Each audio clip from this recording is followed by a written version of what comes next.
basically, if saving is a skill that you want to teach your kid, which it probably at some point is, then you might incorporate a component like this into your system. Dr. Jeanne Donaldson is back on the podcast.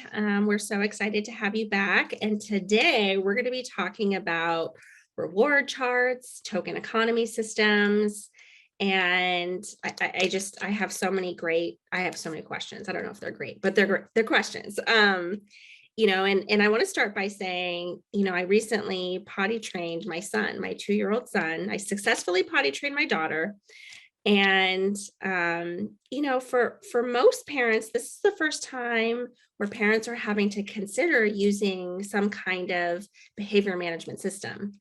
And so with that said, there's this kind of ongoing debate in the parenting world. Do I use a reward chart? Do I not? What does it look like? How do I do it? When do I know when to pull back? And so I'm hoping that we can just kind of start there. So tell us, maybe even your own personal experiences using it in your home, and how does a parent go about using a rewards chart or a token economy? Yeah, well, thanks, Michelle and Aaron, for having me on the podcast again. I'm thrilled to be here.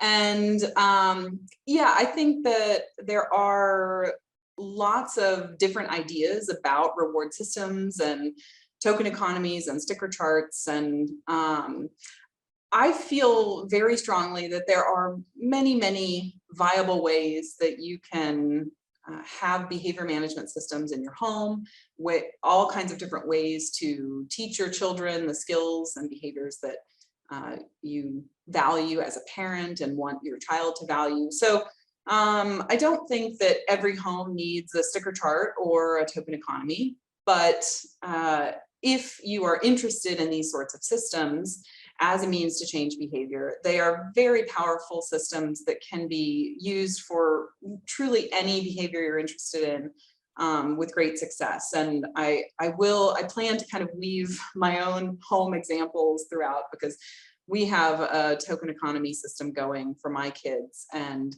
it's been really kind of the lifesaver. It's really the only system that we use. It's our one-stop shop for all the things we care about in terms of behavior.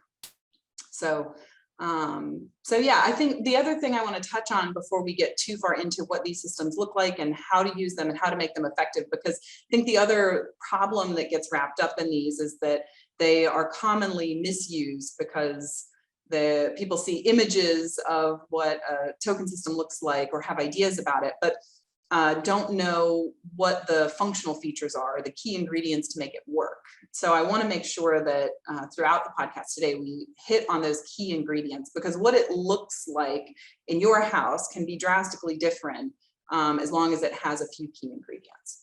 But before we get to the key ingredients, let's talk about the issues that people have with using reward systems. And I think sometimes the concerns about using reward systems are really very valid concerns. And so I want to address the idea of some people get worried about using reward systems because I want my child to do these things because it brings them joy, or because they know it's important, or for what get labeled as intrinsic reasons. So not because I'm providing external rewards for these things. And I think that is a really good and important goal that we all should have as parents, right? We want to teach our kids certain skills, and we want them to do those skills because they see the value in them that we see in those skills. And so that even if you're setting up a token system or sticker chart or whatever, that's still the goal. So the token system does not supplant that as a goal. And actually what it will do is it will help get your child in contact with those natural rewards that are produced by the behavior itself. So if we think about lots of the things that we think are important as parents that maybe our kids don't see as important until we teach them, are things like, hygiene routines, brushing your teeth. Many kids will not just readily, happily brush their teeth, although some will. There are ways, you can make it fun. So that might not need to be a target. If your kid already enjoys brushing their teeth, then maybe you don't need a new reward system for that. But maybe your child suffers from what you might label as poor manners at the dinner table, and that might bother you. I'm giving examples from my own house. we value family dinner as a family. It's a no screen time. I have this idea that we're all going to sit and talk about our day, and it's going to be a lovely thing. And it frequently is not a lovely thing because my children suffer from not having great table manners. So that's something we work on. And it's something that now it's part of our token system. So there are lots of different skills that you want to teach your kid that they won't necessarily readily do. And a token system, a reward system can help. And it can help because we know that the way to teach kids how to engage in certain behavior is to provide them with opportunities to engage in the behavior, to practice. And then when they have successful practice or somewhat close successful practice and approximation, then deliver reinforcers for that or rewards. And so then where the token economy comes in is we have to figure out what are those rewards going to be. And ultimately we want the reward to be the natural reward, that intrinsic value. But initially it might take us a bit where we have to provide some supplemental rewards to get the behavior going.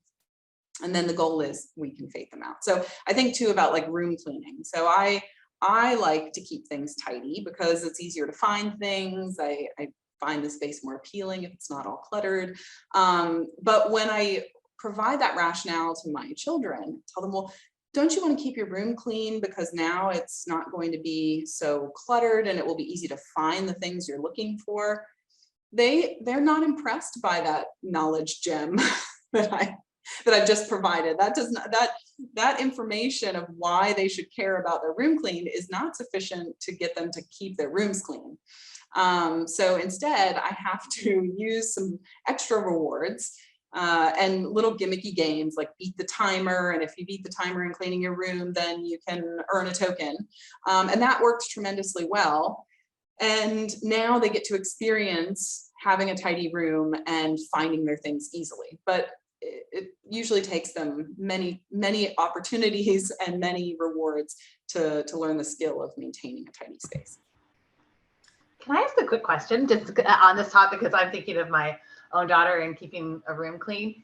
How do you determine sort of how big a goal you want to accomplish? Like, is it, just that the floor is clean, or is it, how can you judge if you're asking a child to maybe do too much until that they see a reward for their behavior? Oh, that's a great question. I think setting the goal is really important, and we want to make sure that we're setting the goal to earn the reinforcer, that it is a low enough bar that they can be successful. So for example, one of my daughters is 3 and she has these like bins of stuffed animals, and when she's looking for one, she'll just dump the entire bin. And then, just have a room, every single toy will be on the floor. And so to her then, when I say, well, now you need to pick up your toys, this is a monumental task for a 3-year-old because it's like, 30 things on the floor. And so for her, we have to do something, have to make it a game, have to make it fun so that we are going to clean it together, because just saying clean 30 things, there's no opportunity where she's going to be successful at obtaining the token. Or even if I said there are 20 tokens available for doing it, it still just might be too big of a job. So I think kind of you have to figure out based on what the task is and your kid. And this is also a good way to teach negotiation skills. So there are lots of supplemental skills that get taught when you set up a token system. And one of them is negotiation. I negotiate with my kids all the time about what the task is and what they're going to earn for completing the task. So if you make the request, you need to keep, the entire floor clean, then they might say, I can't do that, that's unreasonable, but I could do this. So you can kind of go back and forth on what they decide is a reasonable task for whatever the prize is that you're willing to give for it. That's great, thank you. And I think it kind of goes back to that idea, like you're talking about at the beginning, right? That, things look different for different kids and different families, but there's still some general principles that kind of go across. Yeah, so the general principle is make sure, and we'll talk about this when we're setting up, whatever you decide you're going to be giving tokens for. And as I mentioned, in my house, it's a one-stop shop. So you can get tokens for doing any of the possible things that I might want you to do, and things I hadn't thought that I would want you to do. We call them random acts of kindness. You just randomly did something nice that is likely to earn you a token. And so we want tokens, if you're setting up a token system, for tokens to be given out very readily. And so then sometimes, because if you have a system where you're giving lots of tokens for relatively small bits of behavior, then when you offer a token in exchange for doing a bigger task, that is a cue to your child to indicate this is too much for too little pay. So you're teaching them job skill negotiations. Before we get too into the nitty gritty, I want to go back and define what is a token. So when we talk about token economies, the whole idea of a token economy is really just you're setting up an economic system, much like the economy that we all live in. So we go to our jobs and we get tokens in the form of money, and we can spend that money on a wide variety of goods and services. So you are setting this up as a parent. You decide what the currency is. The token is the currency. This is their dollar. And what the jobs are is the behavior that they have to do to get the token. And then the goods and services they can buy will also be decided by you. And we tend to call those the backups or the backup reinforcers. So these are the things that they can spend their tokens on.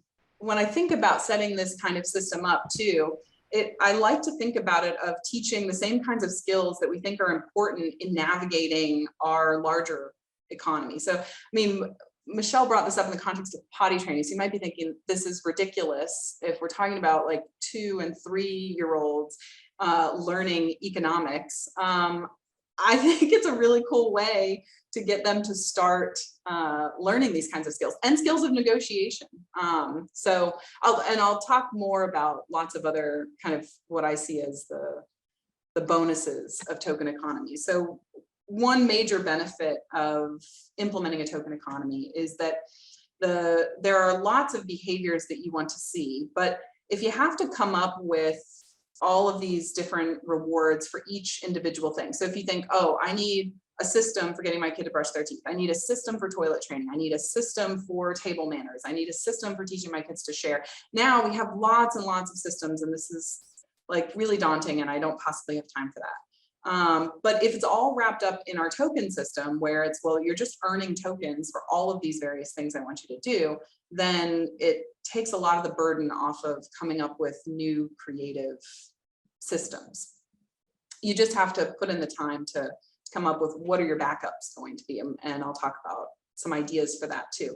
But it also makes it really easy. Delivering tokens is a really easy way to give little reinforcers that then they can save up for bigger reinforcers. So this works to bridge the time gap. So you might be heading out the door to go to school, and so your children need to brush their teeth and we've talked about morning routines before, brush their teeth and get dressed and eat breakfast and do all of those things. And so these might be opportunities for them to earn tokens that they could later exchange for something they might really enjoy doing, like going to the park. But you can't take them to the park on the way to school because they did their morning routine. You just don't have time for that. There's a reason the morning routine is so stressful. There's a time crunch. So tokens provide a really nice way to get them excited and interested in doing these things that you value and are important, like get your shoes on so you can get out of the house. But then they can be working toward earning things that they find really important and valuable. Sometimes it can be hard to deliver tokens, or deliver other reinforcers because you are out and about. So we give tokens at the grocery store. Oh, you've stayed nicely by the cart. When I asked you to come, we're turning down an aisle, you came right next to me, great, you've earned a token. So it's really easy to deliver tokens, whereas other kinds of reward systems might be harder. We also do safety tokens when we go on bike rides and walks in the neighborhood, because my neighborhood doesn't have sidewalks, and so we are on the road, and my kids are on bikes. We value getting on bikes, but The 3-year-old will like ride in the middle of the street sometimes. So if the car's coming, we have to tell her, oh, get to the side. And if she gets to the side quickly, then we say, oh, you've earned a safety token. And so they can rack up tokens for engaging in safe behavior on the road. But it would be hard to deliver much of anything else at that time because we're out on bikes.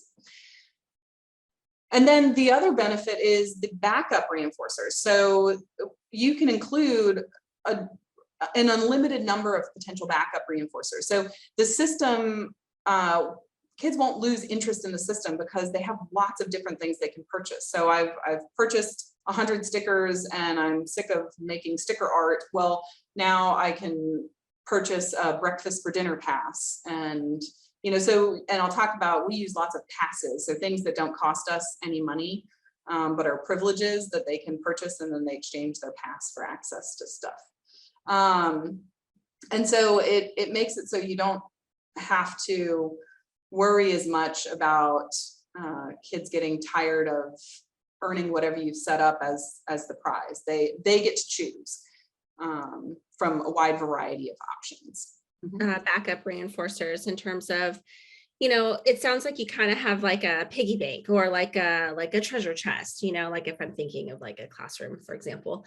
But in your home and the way that you structure it, do they have something visual, tangible that they can see? Like, you mentioned you use a lot of coupons. Are those coupons already out there made and they know that it's accessible to them, contingent on cashing in those tokens? Yes. So when you say, are they out there already made?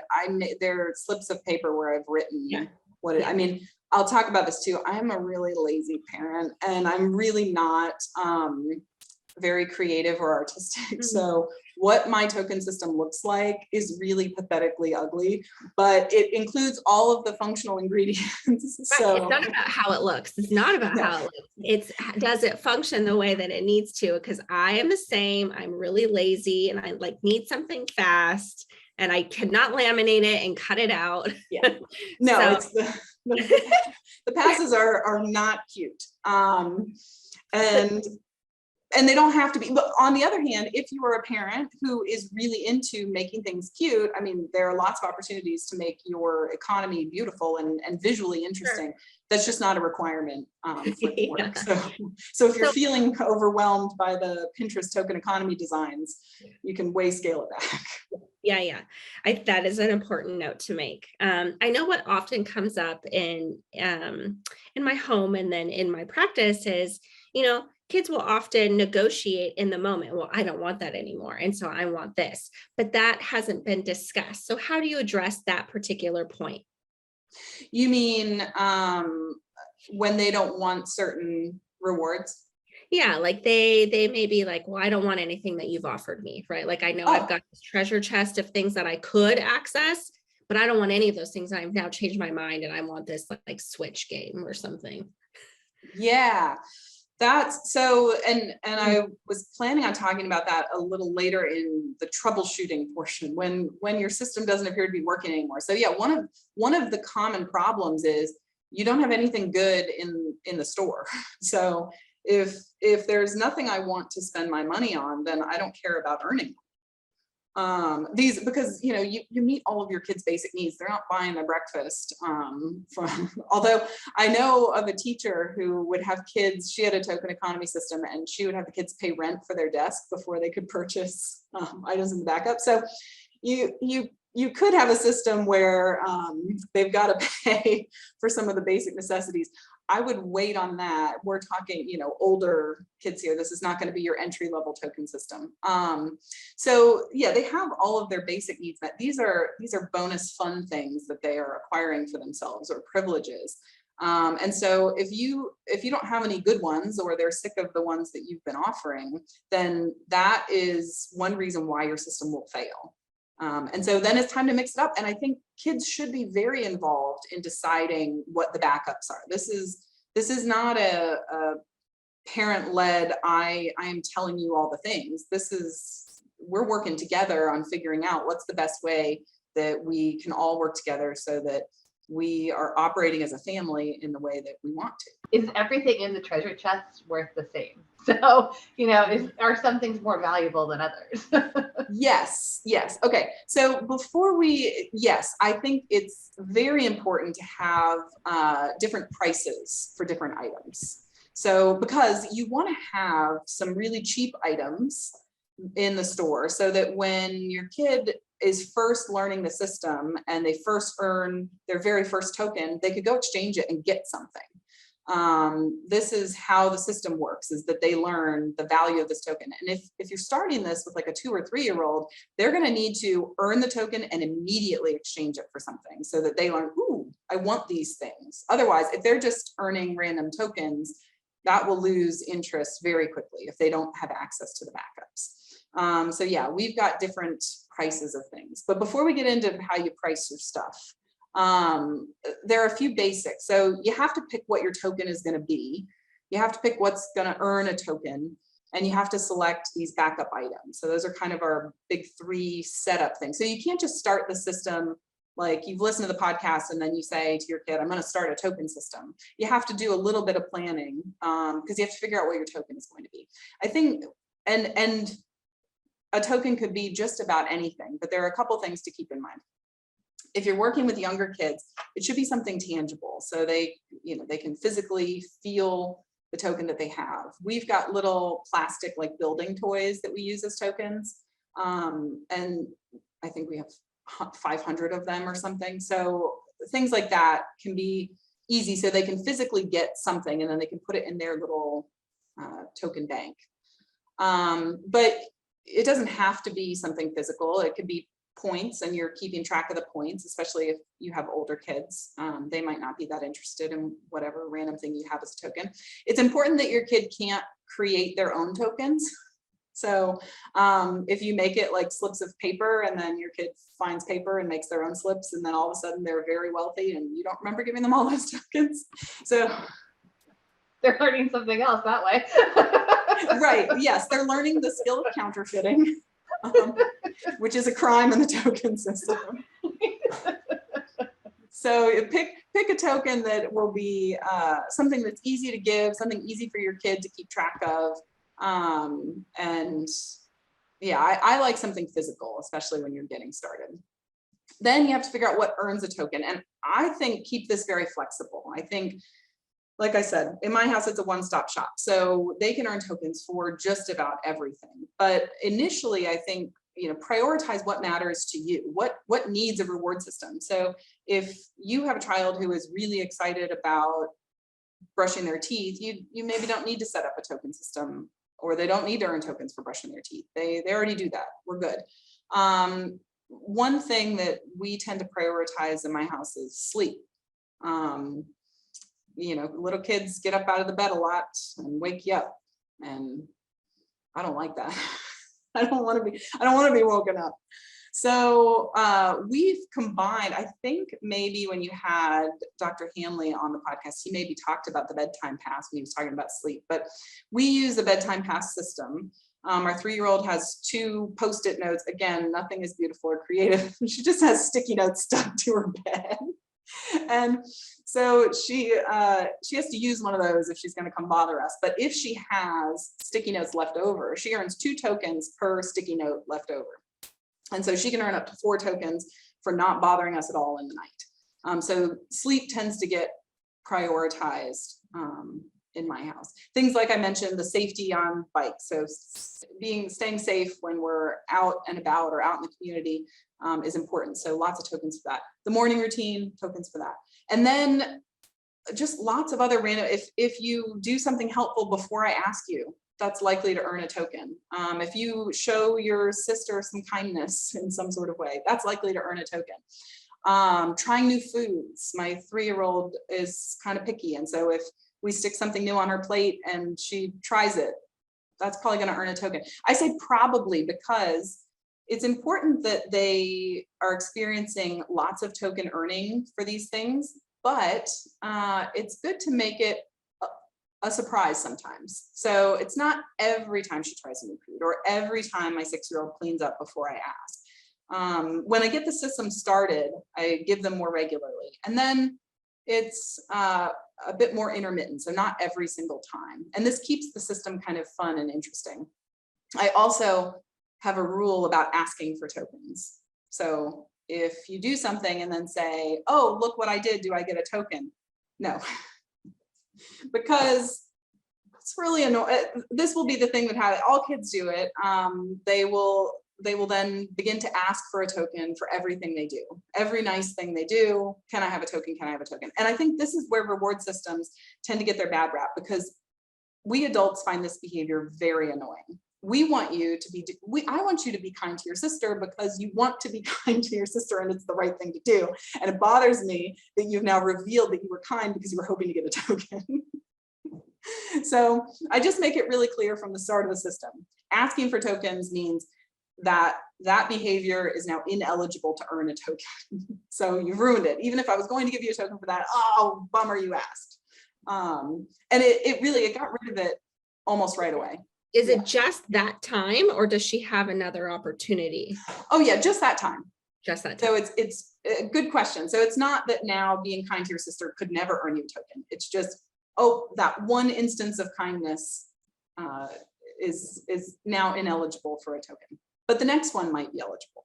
Keep it up. keep the kindness up and quit asking for tokens. At any point, would you use like a response cost if they ask? Do you think that that's taking it maybe a little too far and you wouldn't troubleshoot it that way yet? Yeah, so the response cost bit is are there times when you would take away tokens? And my initial answer is, when you're first setting up a system, don't take away any tokens. They really need to experience success with the system. The system is fun, it is interesting, I'm excited to earn tokens, I am earning tokens, and I'm getting to purchase things from the store. And have that whole system working really well for a while before you attempt the removal of any tokens.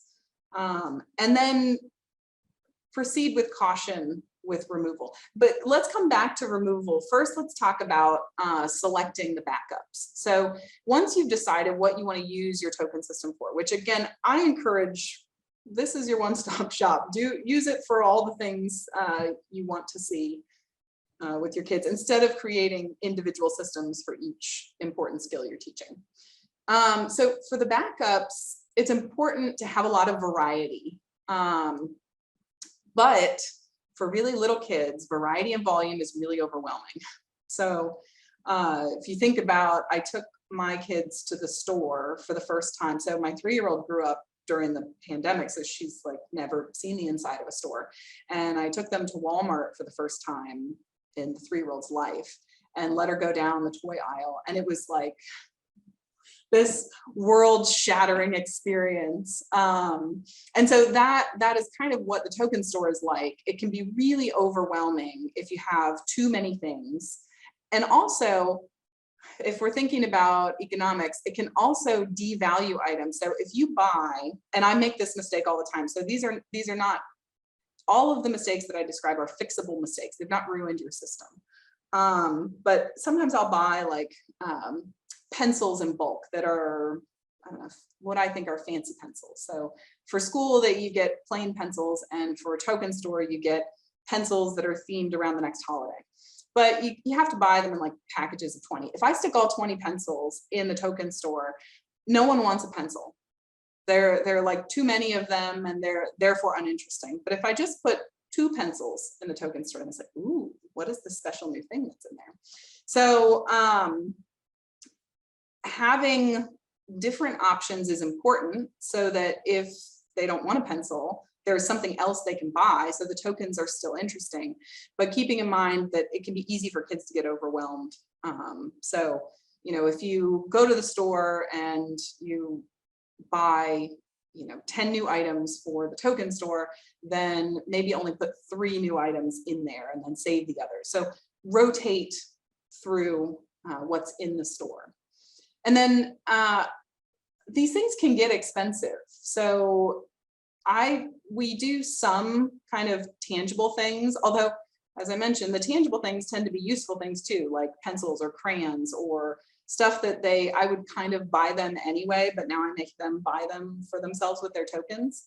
And then we do lots of passes. So any screen time that they get, they have to purchase in the token store by buying a TV or a tablet pass.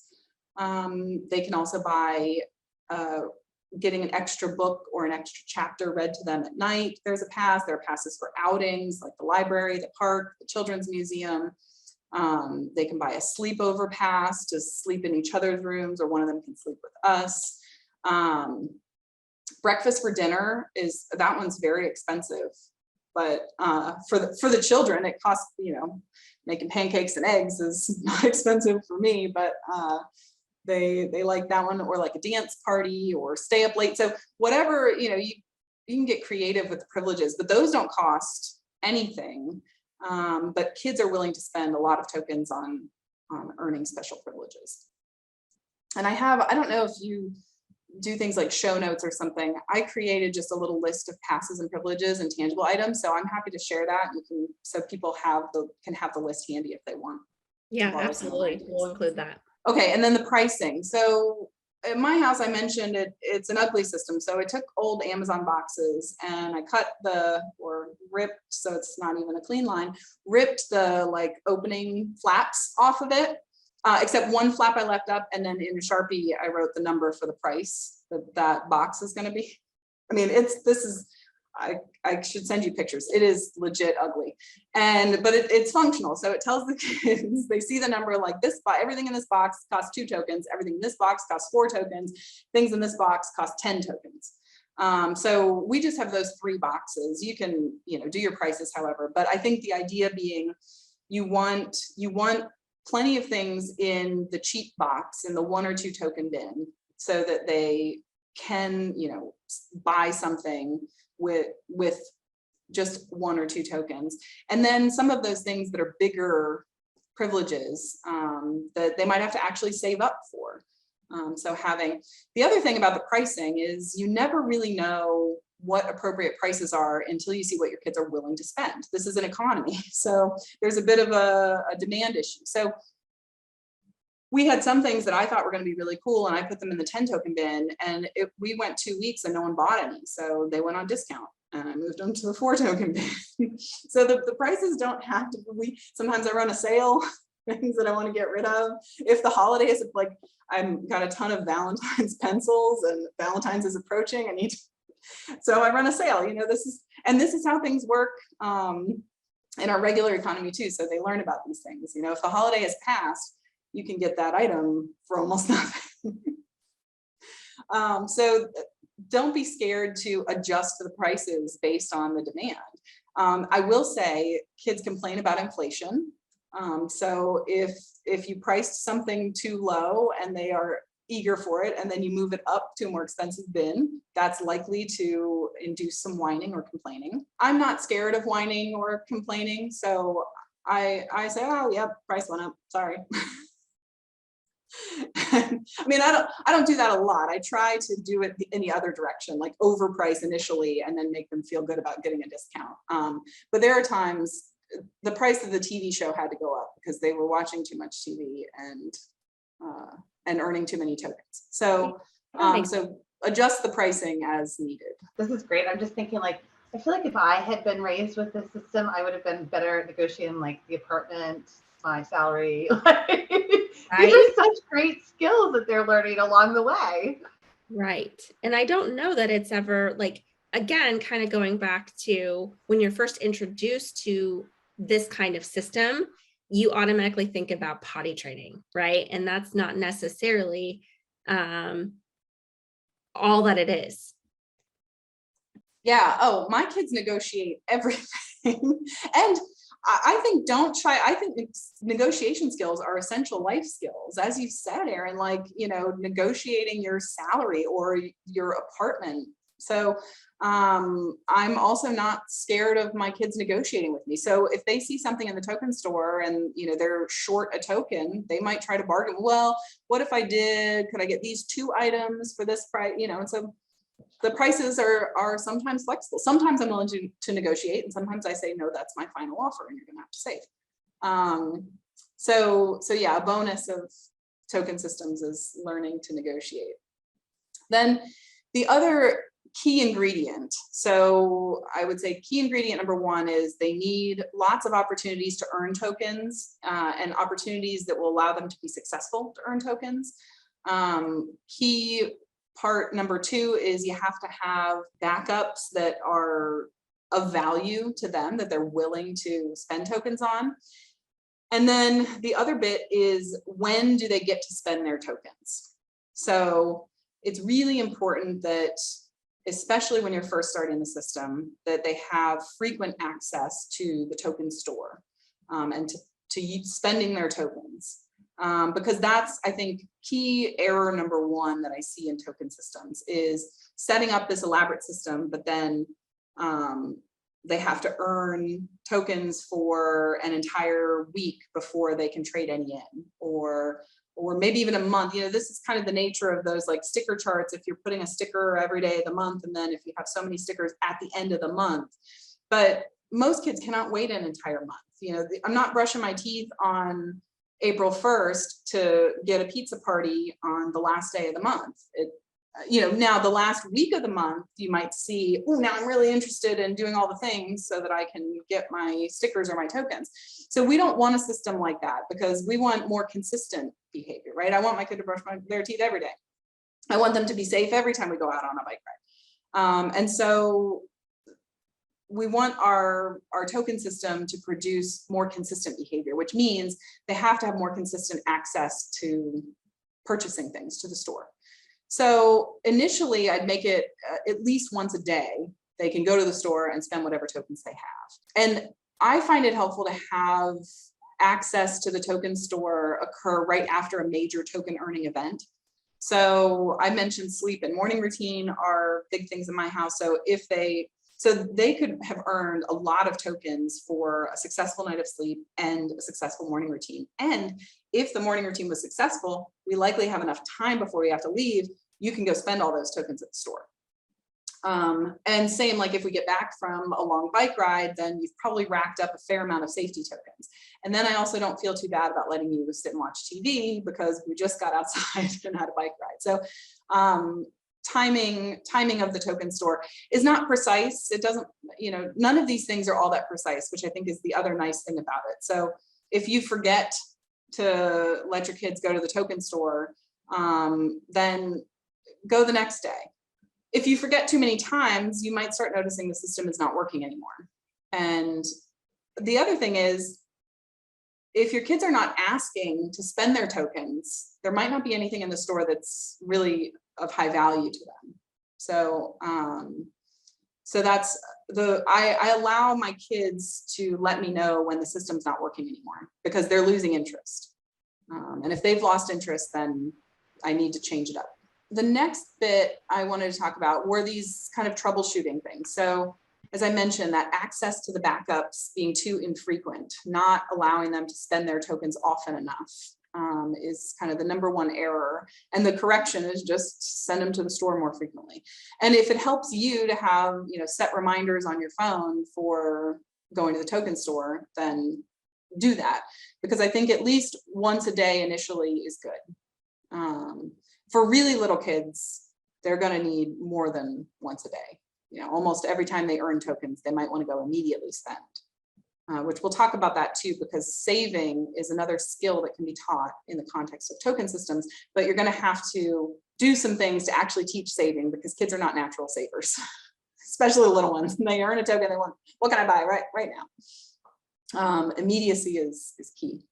The other that we've mentioned is there's nothing of interest to purchase in the store. So if now nothing in the store is interesting, then your system is going to fail, because I don't care about brushing my teeth, and I also don't care about buying any of the things you have available. So a couple ways to solve that are to try some new things. So add new stuff to the store, or you can rotate back in old ideas. So even if you look at the list that I give you, I wouldn't necessarily make passes for all of those things right away, or put all of those passes in. Put a few in, And then in a couple weeks, rotate those out and rotate new ones in. So if you think about like, maybe this is going to date me because now maybe McDonald's has this available all the time, but the McRib used to be available like only for little periods of time. And man, when the McDonald's commercials would run for the McRib, everyone was like, I have to go to McDonald's and get the McRib because it's only available for a month or something. And so that's essentially, you want to create that sort of excitement about items in the store. So if that special pass, that sleepover pass or breakfast for dinner is only going to be available for a limited time, then it's more interesting and more likely that your kid wants to buy it rather than I know that item's going to be sitting in the store indefinitely and I can wait to buy it. Same with seasonal items. So, you know, when fall rolls around, even though I live in the South and we don't get much of a fall, pumpkin spice everything becomes of interest to everyone. But I'm talking about pumpkin spice now and it's March and you're probably like, that's gross, I don't want it. So you can also take advantage of seasonal demand. So having, you know, holiday related items in your store that then come and go will help with that. And then I mentioned the running a sale or putting things on discount. So it might also be that your prices are too high. So it might be that they're interested in that thing in the 10 token bin, but they can never save up 10 tokens to get it. But if you slash the price, then they might regain interest because now they can purchase that item. Another problem is if it's too hard to earn tokens. So one area where I notice that we will slack as parents is sometimes we will forget to be giving tokens for things. And this is where the table manners thing is like my big cue, because they'll be like, oh, why is no one sitting at the table? One's like hanging off the side. We've got like feet up on, I'm like, what is happening here? Oh, because we haven't been giving tokens for good table manners in a while. So my solution first might be to fuss at my kids and then think, oh gosh, that's not the helpful thing to do. Let's reinstitute tokens for table manners. So if you've been failing to give tokens, that can also lose interest in the system because I've just not been earning anything. And yeah, as I mentioned, the troubleshooting thing, the kids will tell you if the system's not working. You will see that the behavior change that you got initially with the excitement of the system has waned. And now they are not excited to do things. If they're not excited to earn tokens, it means either they're not earning enough to buy the things they want, there aren't interesting things to buy, or they don't get to go to the store frequently enough. So those are like, all the troubleshooting is basically around, do I have good items as backups? Are they able to get those backups, and are they able to get them frequently enough to keep interest? And so let their behavior tell you that you have messed up. I think I want to go back to my question about the response cost, the removal of the tokens, because I think that I'm guilty of that in my house, of like wanting to quick to like punish a behavior, like punish in the formal sense, meaning I'm gonna take this away, so that'll decrease the whining, for example. So talk us through that a little bit more. Yep. Okay. So that's another area that can go wrong, is taking away too many tokens, because if the goal is that they're earning enough tokens to be able to buy things in the store, even if they're earning enough, if you then start taking them away such that they lose all their purchasing power and they can't buy anything, your system is going to fail because they're still not contacting those backups. They're not buying things in the store. So this is why I suggest setting up the system initially where you don't take away tokens. But then once you've got your system rolling and it's maybe been a few weeks or a few months even, and things are going well, and you want to add that response cost part where you take tokens away when you see things like dangerous behavior or whatever you've decided. I think the first bit is, I mentioned being really flexible and generous about giving tokens. So I don't think you need to sit down and write a list of all the things you're going to give tokens for. Just give them on the fly. You see something you like, give it to them. I think the opposite is true or helpful for taking away tokens. I think it's important to be really clear with what's going to get something taken away. How are you going to lose your money? Because if we think about this in our own money earning, we're thrilled if we do something good and money falls in our lap. This is a wonderful thing. But if someone finds us and we feel like that is unfair or unjust, that's really upsetting, and rightfully so, right? Our money is very important to us. And so in the same way, the tokens are really important to your kid. If you've set up the system well, these tokens this is their currency. This is important to them. So I think it's important to let them know what are the kinds of things or the specific things that could lose a token. And if you're going to add something new, give a warning before you take one away. And so I think be relatively sparing with the removal of tokens, because for the system to work, they're going to need to be earning enough to be buying things. And if they are losing all of their tokens regularly, the tokens lose their value. And just don't go in the negative. Don't have a system where you let them go negative. If they happen to lose all their tokens, now we're starting at the bottom, and we need to rethink what else is going wrong in our general parenting systems that my kid is sitting at 0 tokens regularly, or even in the moment, and it's not because they just spent all of them. The other thing I do to kind of prevent excessive problems of token removal is that with the passes. So we take away tokens for certain behaviors in my house, but we don't take away passes or anything you've purchased. So that also helps them with going ahead and making a purchase instead of hoarding a bunch of tokens. So I think that's kind of a nice way too for them to engage with the system. That's helpful to know about the removal. The research we have comparing loss versus earn systems and systems that use both shows that systems that have both earn and loss features tend to be more effective than earn alone or loss. So having a loss component is truly not a bad idea. I think just being cautious about how much loss is happening is important. And then the other point is I tend to frame losses in 2 different ways. One is as a punishment in the technical sense. So you grabbed a toy from your sister's hands, you've lost a token. The other is as a cost for services. So you left your plate on the table, so I charged you a token because I had to bring it to the sink.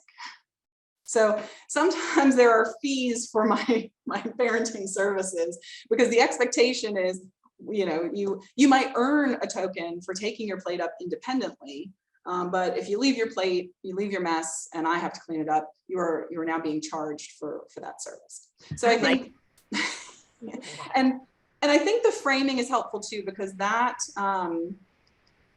sort of loss doesn't come with the same side effects that the punishment loss comes with, at least, and that's purely anecdotal in my house. So when there is some sort of bickering between my kids and token loss happens as a result of that, they also then are angry about token loss, or my 6-year-old will make comments, I don't care about token, whatever side effects come along with punishment procedures. But the fee for service they find to be a fair sort of bit, and they know this ahead of time, right? So this is one of those things. So if I have to put your plate up, or if I have to pick up after you, there's a fee for that service, and it's going to come in the form of tokens. And so the problem is sometimes they don't mind enough that they're like, I'll pay you a token to do that for me. Yeah. But I still like that. I don't know that I've ever heard of that. The fee for service, I really, really like that. Yeah, that could just be a me thing. I maybe invented the idea of fee for service in the token system. I love it though. I also think it teaches kids sort of to recognize, that as a parent you are doing something, that it's not just sort of what you do. I don't know, I'm not crazy at Rel, but I feel sometimes like my children don't understand, like it is an effort. It's an effort for me to clean the table, just like it's an effort for you to, Yeah, well, there are certain tasks like clearing your plate from the table so we have dogs, and one of our dogs will get up on the table, and it's a problem. His nails will scratch it's a wooden table, and so I don't want the dog on the table. The dog won't get on the table if the table is totally clear, and so it's one of those things that I can't just let it sit and wait if the kid has left the table and I need to go also leave the kitchen area because it's morning routine, then that plate can't sit there or the dog gets up. So it's, there are lots of kind of chores or things like that where we are teaching our kids to do them, but if they don't do them, we are stuck doing them for them, or like taking the trash out. My kids, neither of them, that's not a chore for them yet, but it's not like I would let trash day pass and not take the trash out if they didn't do their chore. So I think it's a nice kind of, a nice option for eliminating the fight over, I expect you to do this and you didn't do this and now I'm disappointed or whatever, like, oh, you didn't do it and so you have to pay the fee for service.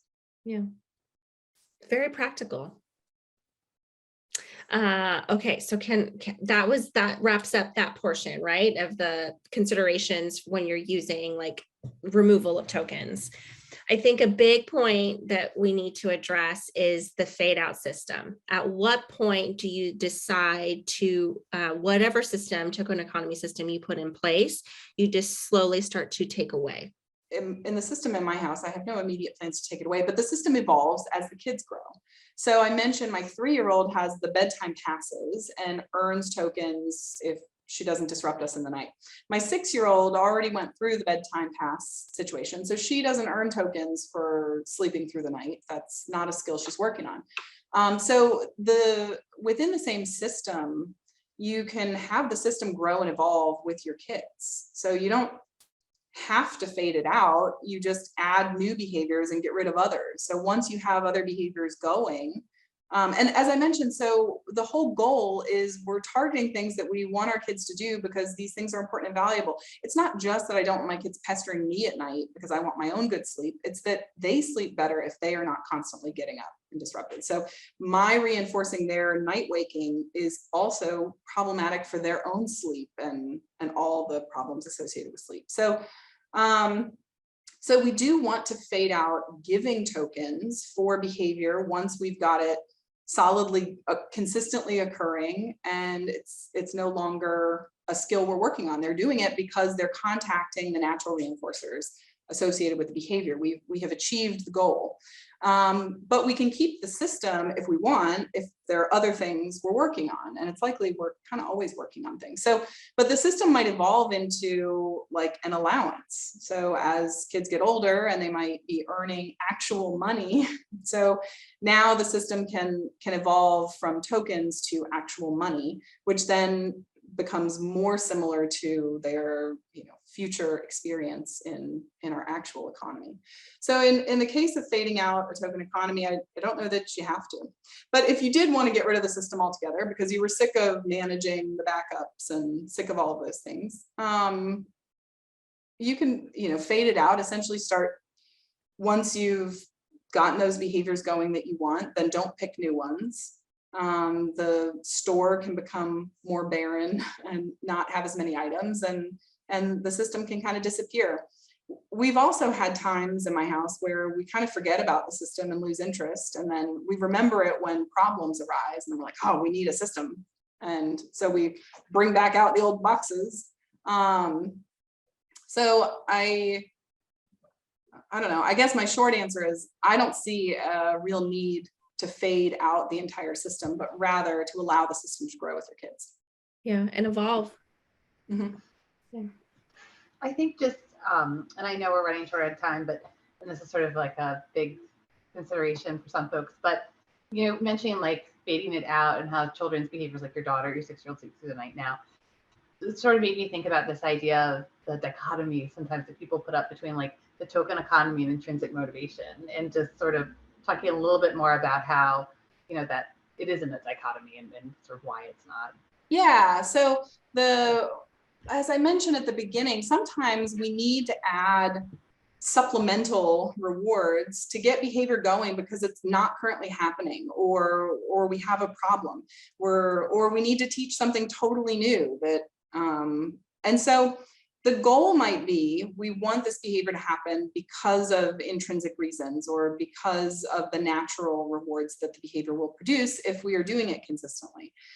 So going back to the table manners thing, it might be the case that then once you are an adult, you feel more comfortable eating with friends and peers, or when you begin dating now, knowing, how to enjoy a conversation and a meal with someone is maybe a useful skill, but that's going to take a long time for kids to contact. So in the short term, I might need to program some extra rewards so that we can teach this behavior so that it can contact those natural reinforcers. So yeah, there's not it's not pitting the one against the other. It's not you're picking the extrinsic rewards at the expense of the intrinsic rewards. We're supplementing the intrinsic rewards because we need the behavior to happen so that it can contact the intrinsic rewards. Because I think that's something I've encountered when I've spoken about in classrooms a lot. So it's always sort of on my mind.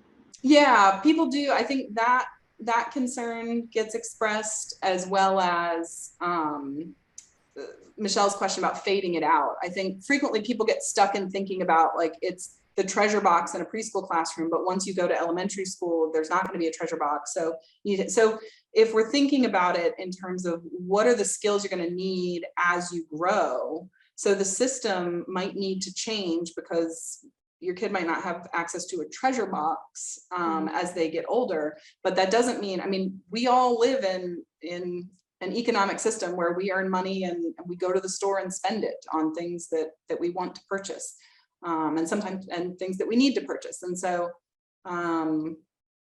the token economy, then, if we think of it like that, we don't have to remove it altogether, but we do need to make sure that it's starting to look more and more like our actual economic system that our kids are going to be working in, which brings me to talking about how to teach saving. So I mentioned, token economies, and I don't think I've highlighted this enough, it's also really great at working on math skills. So kids, because they are interested in earning tokens and they like to manipulate their tokens and they want to know how many they have so that they can spend. My 3-year-old spends a whole lot of time counting her tokens.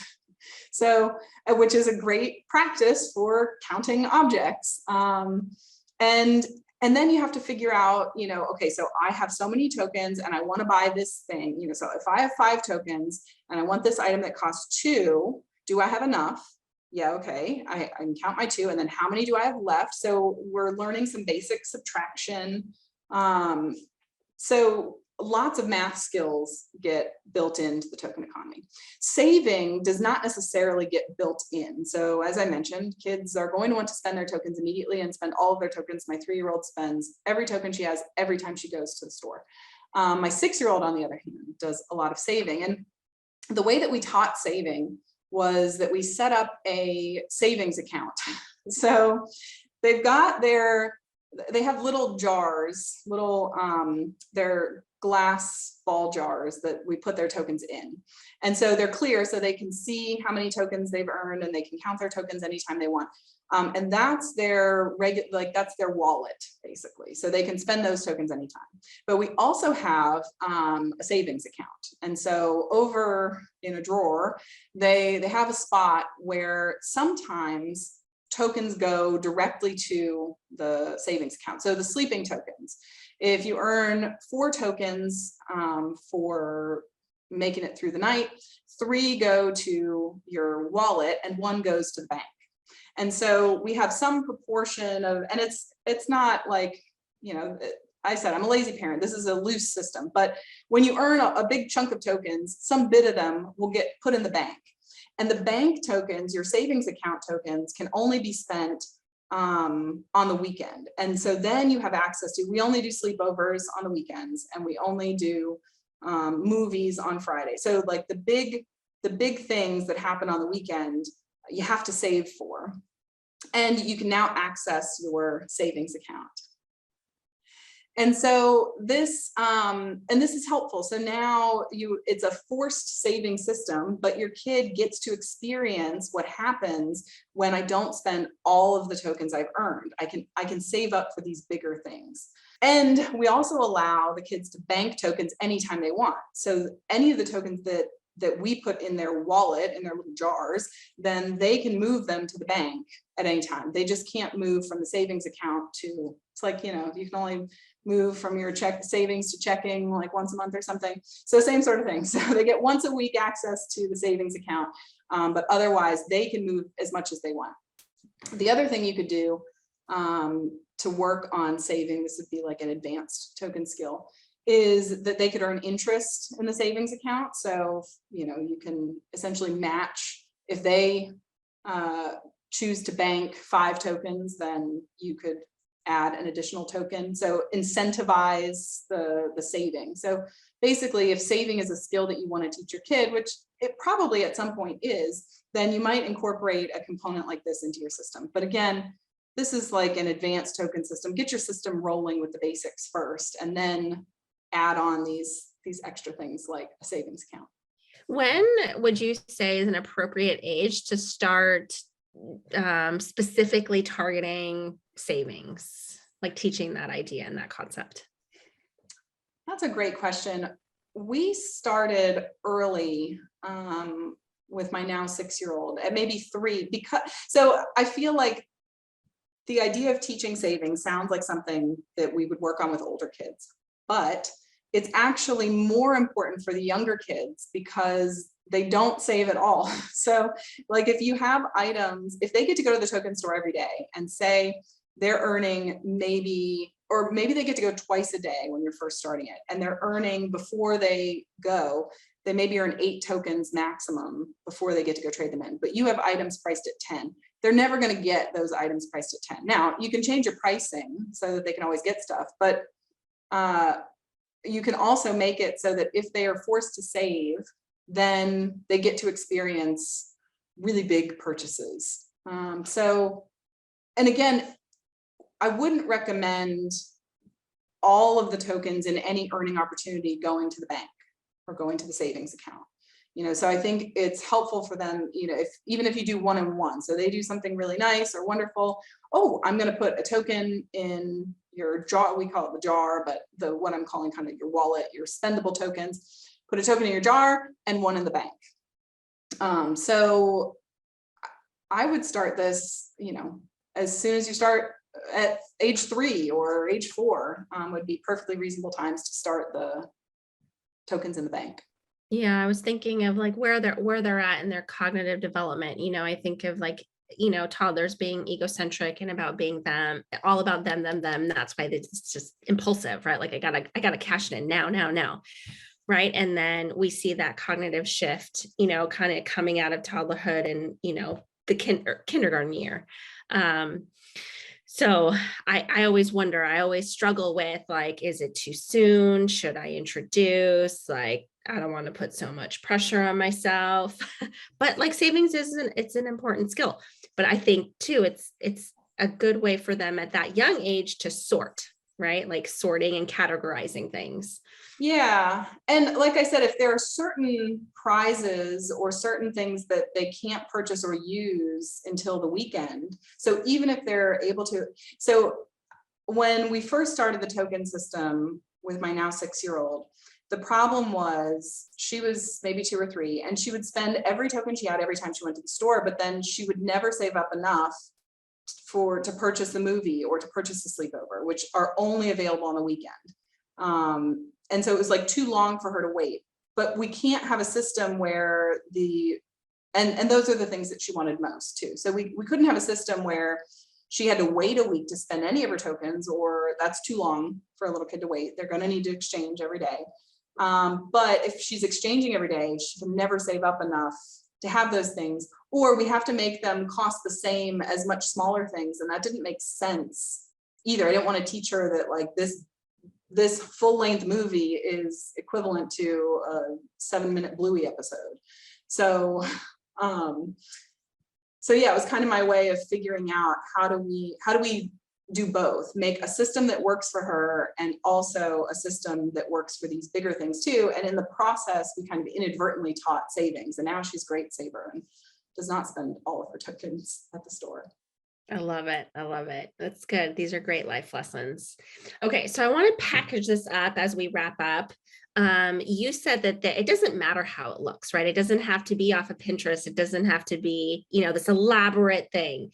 So just remind us, what are the key ingredients and the key things that parents need to have in their system for it to be successful? Yeah, pick a token, whatever that's going to be, and then give out lots of them for all the behavior that you like to see and for anything new that comes up that is wonderful and you want to see more of. So lots of token earning. Then pick a wide variety of backups to put in your store. And the store, again, can be simple. So you might only have 2 or 3 prices and things are stuck in boxes, and they don't have to cost you money. These can be privileges around the house, but they can be tangible things if you want. And make sure that they have access to spending their tokens at the store regularly. So initially, at least once a day, they get to go to the store and spend the tokens they have. And then let the system run and let the kid tell you when it is and is not working. So if they are not excited about earning tokens, then there's a breakdown somewhere. And so the places to look are, am I giving enough tokens? Do I have fun enough backups? And are they allowed to exchange often enough? And so those are your first points of trying to create more opportunities to exchange, give out more tokens, or make sure your items are things that they actually want. Jeanne, thank you so much for joining us today and talking to us about token economies and how you use it in your home. As always, we're so grateful for you sharing with us. Where can people find more information about you? I have a faculty website. I work at Louisiana State University, and so if you Google my name, Jeanne Donaldson, LSU, you will find my faculty page and my lab website as well. You're still working on your social media platforms? I am actively not working on my social media platforms. We don't blame you. Okay, thank you so much for joining us. We can't wait to chat with you again in the future. Thanks so much for having me.